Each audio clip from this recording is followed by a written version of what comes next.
In this short video, I show you how you can enter nested triplets in Dorico on a Mac with a MIDI keyboard. So I want to create this bar. So first thing, I'm going to click on that bar or on that rest and then type Shift-N. And now the big tuplet is actually quarter note triplets, right? So I have to define quarter note triplets first. So make sure I type 6 semicolon and return. So now these are the outer triplets. Now I want eighth note triplets. So what I have to do is make sure I select eighth notes, 5. Now I type colon again and return. Well, now I can play this.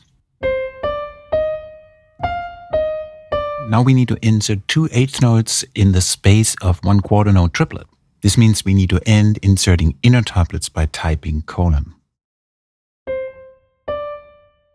Okay, now I want to put this one into here. So I'm going to select this bar or that rest, type Shift-N. Then I got to define that outer tuplet, which is a eighth note triplet. So I'm going to select eighth notes, that's 5, followed by semicolon and the return key.